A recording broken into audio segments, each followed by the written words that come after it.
Hello, it's Max here, and I'm here to talk about Mr. Burns. So I'm going to jump right in.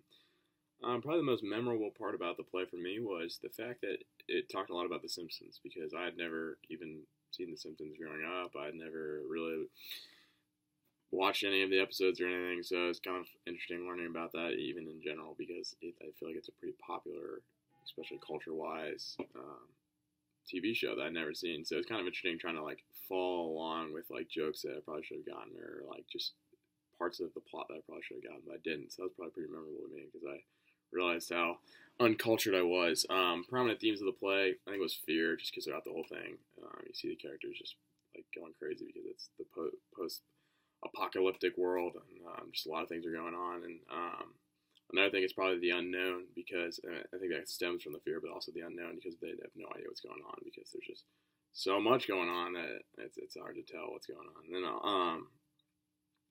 throughout the whole play, but then lastly, I think you just have a real connection with the characters, and I think you get to know the characters very well. Sorry about that. I think that's just I think they just do a really good job developing the characters.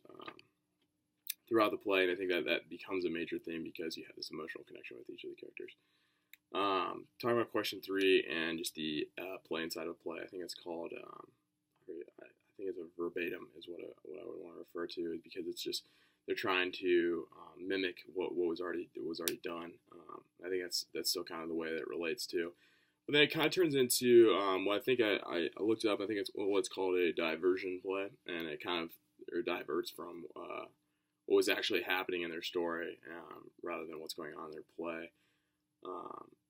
So yeah, I think that's significant because when you have a play inside of a play, I mean, as an audience member, it's kind of like a little bit not hard to follow along, but it makes it interesting of like what's reality and what is just in the play because you can like there can be characters getting mad at each other off stage or whatever it is. I mean, I'm not saying that happened, but I'm just saying that like that there's just this double reality of like, okay, so this is the play and this is the play inside of the play, and trying to follow along with that can be a little tricky.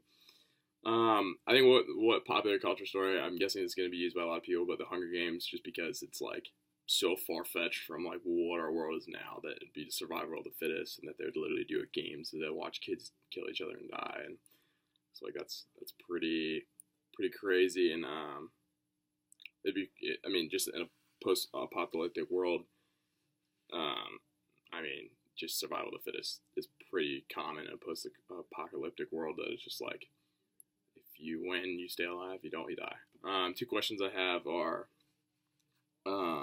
why was the Simpsons the TV show that was selected for this? If she wanted to write about a TV show, why did she choose The Simpsons? Because I've never seen it, but I'm not very well cultured, I guess, since I found that out. But so why The Simpsons? And then 2, what led to the plot? What was the reasoning why she wanted to take it to a post-apocalyptic or whatever? Why did it go the way it went? And what do you think the author's ideas were? So